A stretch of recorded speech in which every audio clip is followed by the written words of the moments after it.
Hello and welcome to Planet Bollywood, your one-stop destination for all the updates from the world of Bollywood, fashion, glamour and social media. What's up people? I'm Kunal Saluja. और मैं हूं Sagarika Chhetri. Show में आगे बढ़ने से पहले let's have a quick look at the headlines. Ranveer Singh को social media पर क्यों किया जा रहा है ट्रोल? सुपरस्टार रजनीकांत ने क्यों लिया अपनी अपकमिंग फिल्म में पे कट करने का फैसला? सलमान खान करेंगे ऋतिक रोशन को एक सुपर हीरो फिल्म में रिप्लेस। स्टाइल टुडे सेगमेंट में डीकोड करेंगे बॉलीवुड सेलिब्रिटीज का स्टाइल स्टेटमेंट। रणवीर सिंह की एक हरकत उन्हीं पर पड़ी भारी जिसके लिए हुए वो सोशल मीडिया पर ट्रोल। आइए बताते हैं क्यों। बी टाउन के एनर्जी किंग रणवीर सिंह को रिसेंटली अपनी फिल्म गली बॉय को प्रमोट करना पड़ा महंगा। रणवीर के अतरंगी अंदाज से फैंस हुए परेशान। रिसेंटली एक फैशन शो के दौरान रणवीर सिंह अपनी अपकमिंग फिल्म गली बॉय को प्रमोट करने पहुंचे थे, जहां रैंप पर उन्होंने दी इलेक्ट्रीफाइंग परफॉर्मेंस। लेकिन इस बीच रणवीर ने कुछ ऐसा कर दिया जिससे फैंस हो गए परेशान। दरअसल रैंप वॉक के बाद रणवीर ने फैंस के बीच छलांग लगा दी जो उनके लिए चीयर कर रहे थे, जिससे कई फैंस इंजर्ड हो गए। A woman reportedly got injured because of this, and on social media, Ranveer को किया जा रहा है इस हरकत के लिए troll. The power house of Bollywood Ranveer Singh, जो कि इन दिनों क्या बोलती पब्लिक, गली बॉय अवतार में हर जगह अपनी मूवी को प्रमोट करते हुए नजर आ रहे हैं। एनर्जी का भंडार है। प्रमोशंस के दौरान फैंस पर कूद गए, एक्चुअली डाइव कर रहे थे। थोड़ा सा वो रॉकस्टार वाला फील आ गया होगा, that I'll jump and they'll hold me, but suddenly चोट लग गई। And we all know how much energy and excitement he has, and he is one of those actors जो अपने प्रमोशंस को भी अपनी फिल्म्स की तरह ही बहुत सीरियसली लेते हैं। इसीलिए पिक्चर्स काम करती हैं। बिल्कुल, और वो प्रमोशंस को बहुत सीरियसली लेते हैं। एंड एट एन इवेंट जहां पर वो लिटरली रैप कर रहे थे and people were cheering up and he just happened to dive in there and people had no clue that he was going to dive, and unfortunately एक lady को चोट लग गई बहुत बुरी तरीके से, and that's why people started trolling him on social media for that, which is very unfortunate. बहुत सारे लोगों ने सोशल मीडिया पर ये भी कहा saga that Ranveer Singh stop your childish antics। Ranveer Singh के जो फैन पेज हैं वहां पर लोगों ने बहुत उन्हें ट्रोल किया, एंड उसके ऊपर रणवीर सिंह ने ये भी कहा that मैं इन चीजों का ध्यान रखूंगा आगे से। लेकिन so he was very apologetic जब एक फैन क्लब ने ये सारी चीजें उन्हें बताई। उन्होंने एक पर्सनल डीएम भी किया था उस फैन क्लब को that I will keep this in mind in the near future, and I honestly think that he should have this energy going, but maybe this one could have been planned better। शायद वो एक certain group of people को सामने रखते और बताते कि मैं डाइव करने वाला हूँ, be ready। तब तो बहुत हार्ड हो जाता भाई। Exactly, so it was not planned, people were not ready, and unfortunately लोगों को चोट लगी। Of course crowd की safety भी बहुत important है, and we cannot ignore that fact। तो उसके लिए careful होना पड़ेगा किसी भी event में, but we really hope that Ranveer Singh keeps his energy going। Mega star Rajinikanth ने अपनी अपकमिंग फिल्म में पे कट करने का लिया है फैसला, और क्या इसकी वजह है 2.2 का box office collection? Let's have a look at the complete story. सदन सुपरस्टार रजनीकांत ने अपनी अपकमिंग फिल्म के लिए लिया एक बड़ा फैसला। क्या रजनीकांत ने अपनी अपकमिंग फिल्म में पे कट करने का लिया है फैसला? रजनीकांत करंटली फिल्म पेट्टा के सक्सेस को कर रहे हैं एंजॉय। वो जल्द फिल्म मेकर AR मुर्गदोस की अपकमिंग फिल्म में करने जा रहे हैं काम। And according to latest reports, Rajinikanth ने लाइका प्रोडक्शन के अंडर बन रही अपनी फोर्थकमिंग फिल्म के लिए पे कट करने का फैसला लिया है। इस फैसले के पीछे 2.0 के बॉक्स ऑफिस कलेक्शन को बताया जा रहा है। लाइका प्रोडक्शंस के बैनर के अंडर बनी 2.0 ने भले ही रिकॉर्ड तोड़ बिजनेस किया हो, लेकिन प्रोड्यूसर्स को बहुत कम प्रॉफिट हुआ as they spent a whopping amount of 543 crore rupees. Now, of course, Rajnikant and Akshay Kumar starrer 2.0 was a big hit। अब हमें ये भी पता है कि फिल्म का बजट बहुत हाई था, तो स्पेकुलेशंस ये हो रही है कि रजनीकांत ने जो ये पे कट लिया है फॉर हिज अपकमिंग फिल्म, क्या ये इस कारण है कि बॉक्स ऑफिस कलेक्शन 2.0 का उतना नहीं हो पाया जितना एक्सपेक्टेड था। ऑफ कोर्स ज्यादा हुआ है, 543 करोड़ में मूवी बनी है approximately, and as we go by today 800 crore approximately film कमा चुकी है। बट शायद एक्सपेक्टेशन थी कि 1000-2000 करोड़ कमाए, और क्या इसीलिए इसीलिए उन्होंने पे कट लिया है। Obviously, Saga, when you have Rajnikant in the movie, when you Yeah. have Akshay Kumar in the movie, इतना बड़ा बजट है 543 crores. Everyone was expecting कि ये मूवी ना बाहुबली के भी रिकॉर्ड्स तोड़ेगी, जी। 1200-1500 करोड़ के आसपास कमाएगी. बट यू नो एक ठीक है, मेकर्स को उनके पैसे मिल गए, लेकिन जिस तरह का उन्होंने फीडबैक किया या था। एक्सपेक्ट किया था वो नहीं मिला. तो इसीलिए मेगा स्टार रजनीकांत ने ये फैसला लिया दैट यू नो अपनी अगली फिल्म में वो अपना पे कट कम करेंगे. एब्सोल्युटली. और ये आजकल ट्रेंड काफी हमें देखने मिल रहा है बिकॉज सलमान खान ने ट्यूबलाइट के टाइम पर डिस्ट्रीब्यूटर्स को काफी भारी भरकम लॉस हुआ था. तो सलीम खान ने प्रेस कॉन्फ्रेंस बुलाई थी and actually they had said that we will give the money back to the distributors जिन्हें भी लॉस हुआ है. तो 35 करोड़ अप्रोक्सीमेटली उन्होंने वापस कर दिए थे. और ये सिर्फ यही है कि हेल्दी एनवायरनमेंट रहता है इंडस्ट्री. शाहरुख खान भी इनफैक्ट जब दिलवाले फ्लॉप हुई थी तो उस समय उन्होंने आके पब्लिक से माफी मांगी थी. Miss Aamir Khan thugs of Hindustan box office पर फ्लॉप रही तो उसके लिए उन्होंने भी यू नो माफी मांगी. उनका तो मॉडल है कि अगर पिक्चर चलेगी तो मैं पैसे लूंगा वरना नहीं लूंगा. एब्सोल्युटली. प्रॉफिट शेयरिंग पर वो काम करते हैं. टॉकिंग अबाउट रिसेंटली जिसने माफी मांगी है साउथ सुपरस्टार रामचरण. उनकी एक फिल्म थी opposite Kiara Advani which was expected to be a super duper hit, लेकिन काफी ऑडियंस का नेगेटिव रिएक्शन मिला उन्हें. So he went ahead and apologised for the film. और ये आजकल नया ट्रेंड नजर आ रहा है जहां पर actually actors are owning up to a film's becoming more loss. responsible. Yeah, for a film's failure they're actually owning up to it. वरना लोग काम करते थे और फिर निकल जाते थे. They would have moved on to another project. But now with their name there is a big tag जो उनके साथ जुड़ा रहता है. So it's nice to see that these actors are actually owning up to the failures. और आखिरकार audience का ही फायदा होगा because ज्यादा मूवीज बनेंगी क्योंकि लॉसेस कम होंगे and only audience will benefit with more content and more films. Abhishek Bachchan ने एक रीसेंट इवेंट में रिवील किया कि उन्हें था dyslexia at the age of 9 और कैसे उन्होंने उसके साथ किया डील. अभिषेक बच्चन ने अपने चाइल्डहुड के बारे में किया एक बड़ा रेवलेशन. अभिषेक ने रिसेंटली खुलासा किया कि बचपन में उन्हें डिसलेक्सिया जैसी बीमारी से गुजरना पड़ा था. Abhishek revealed about his condition and said, I was diagnosed with dyslexia at 9 and sent to a European school, but only knew myself as a dyslexic after graduating. Abhishek ने आगे कहा, it's important to recognize the problem in the field of education and this indifference shown to slow learners should be stemmed.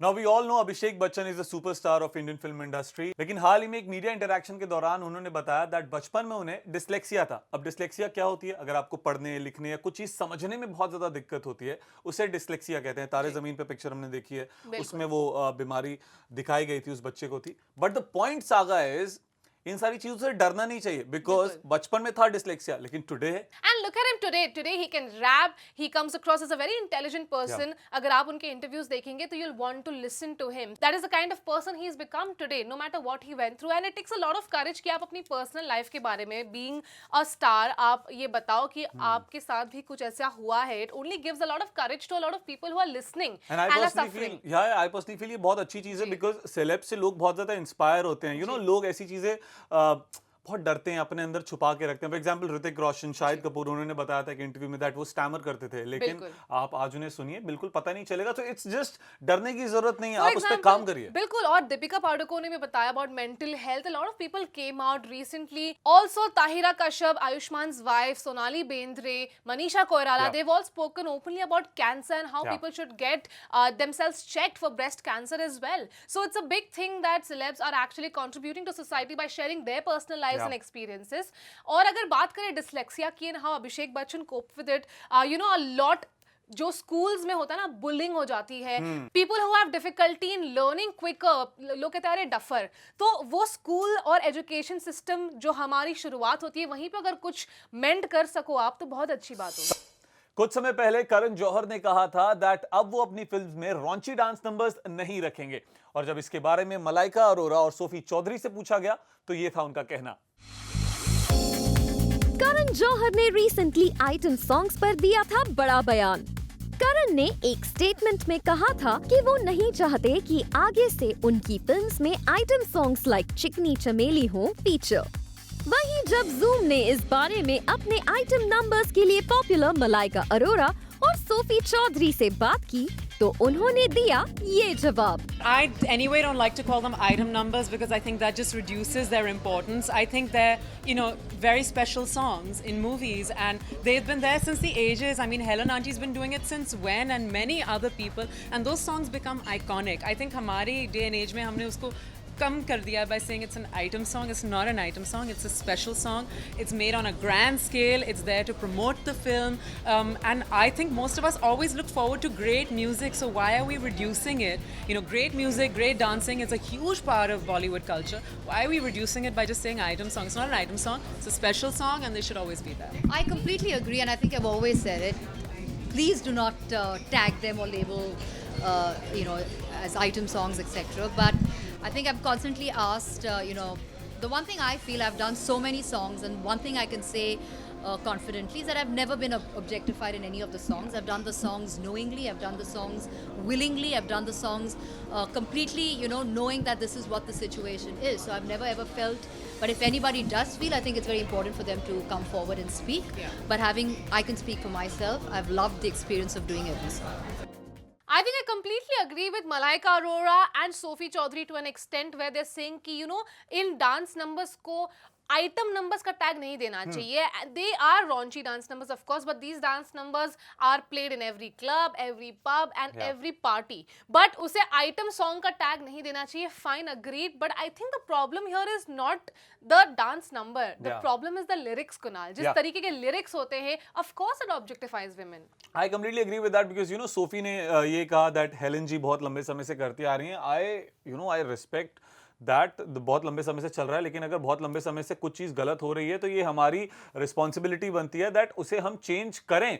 मतलब आज हम बात कर रहे हैं वुमेन एम्पावरमेंट की, मी टू मूवमेंट की बातें हो रही हैं, कैसे महिलाओं को ऑब्जेक्टिफाई किया जाता है. उसमें आप गाने लेके आते हो, चिकनी चमेली, मेरा नाम मैरी है, मैरी 100 टक्का तेरे. I mean I am pretty sure you don't want your son to sing that song और you don't want your daughter to dance on that number, right? To be very fair कि एक phase था इन dance numbers का जब ये raunchy dance numbers आए थे and we used to kind of like it. But कुछ समय बाद अवेयरनेस, सेल्फ अवेयरनेस हुई, ना कि सिर्फ ऑडियंस को बल्कि प्रोड्यूसर्स और डायरेक्टर्स को भी. तभी करण जौहर ने भी कहा that I had these kind of songs in my films as well, but then I realised that this is wrong. It's objectifying women and it's not fine कि एक लड़की उस डांस परफॉर्मेंस में खड़ी है and there are 100-200 people looking at her and lusting over her. And सागा suddenly movie में कोई जरूरत नहीं होती इस गाने की, बट बिकॉज मूवी के बारे में एक बज़ क्रिएट करना है, लोगों तक पहुंचाना है, हर जगह थोड़ी सी सेंसेशन चाहिए, दैट एक गाना है, टीआरपी चाहिए, एक गाना डाल दो, मतलब आउट ऑफ नोवेयर वो गाना मूवी में फिट किया जाता है. बिल्कुल.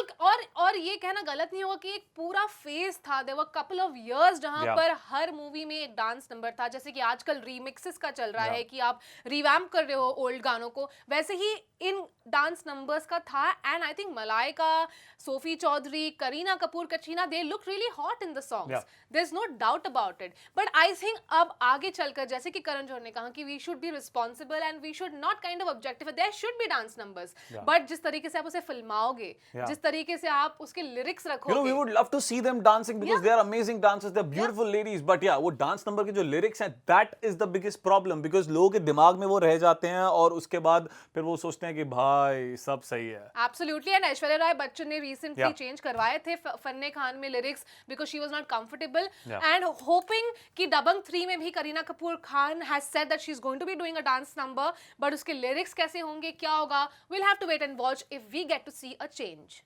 रिसेंटली न्यूज ये आ रही है कि ऋतिक रोशन को रिप्लेस करेंगे Salman Khan in a super hero film. Let's tell you which film.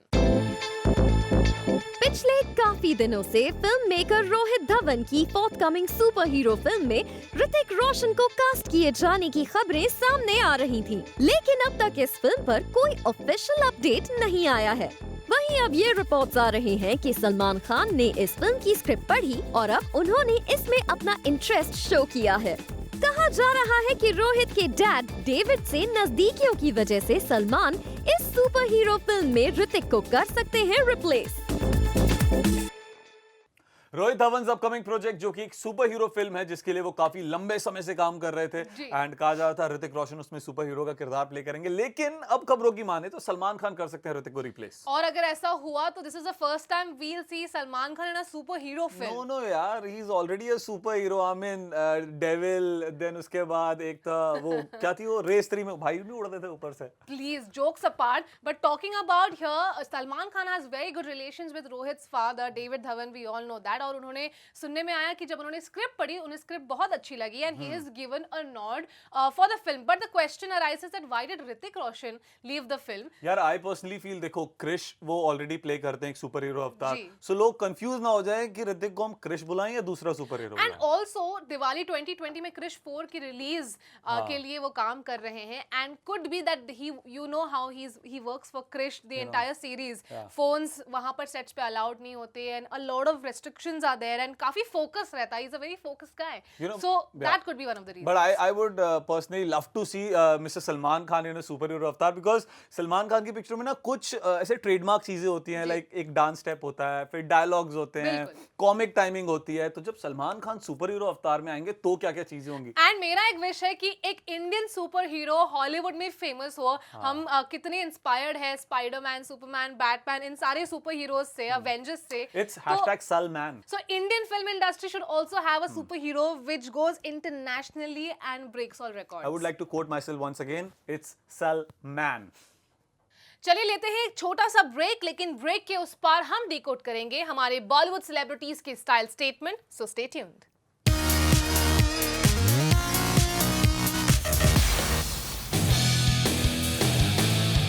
Welcome back after the break, and now it's time to decode the style statement of our Bollywood celebs with the one and only Shikha. Well, starting with one of the hottest ladies on this planet, Malaika Arora. What do you have to say about her recent look? Malaika has given a really sexy twist to power dressing over here.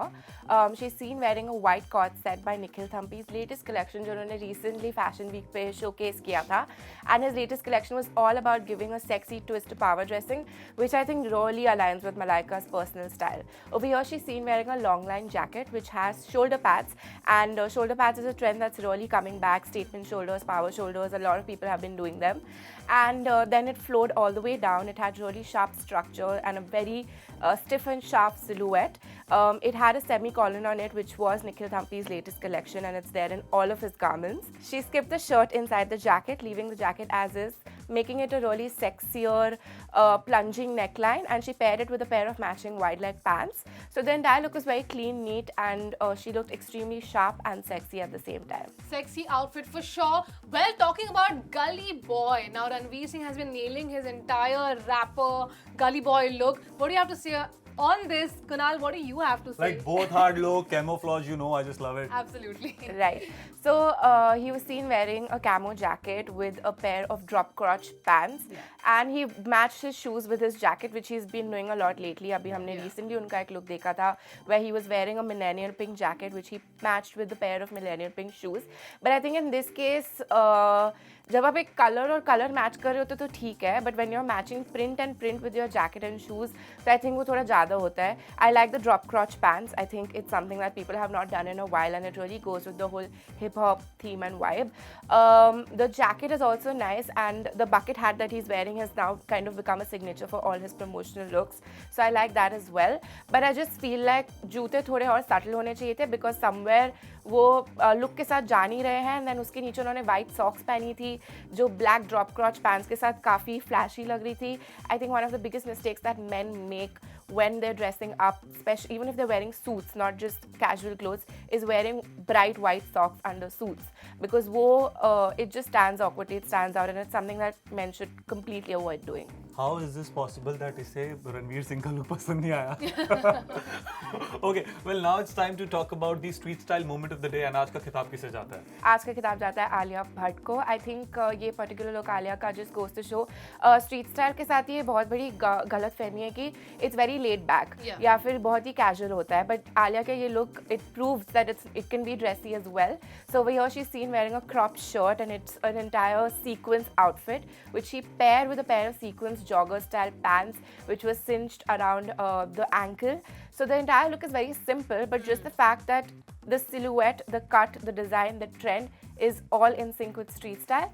But the simple fact that the fabric was a sequence fabric makes it dressier. Right. So I think that is what I love about the look. The hair and makeup, as usual, she kept simple, fresh, softly curled hair, really nice and dewy makeup. And I absolutely love this look of Alia, and I think every single look that she's given for the promotion of Gully Boys has been on point, and I'm extremely happy with her promotional style. Thank you so much, Shikha, for decoding the celebrity style statements and for giving all those tips for men out there. All right, that's it from us from Planet Bollywood. This is me, Sagarika Chetri, signing off. I'm Kunal Saluja, and we'll see you tomorrow 7 p.m. only on Planet Bollywood. Till then, keep watching Zoom, styled by Mantra.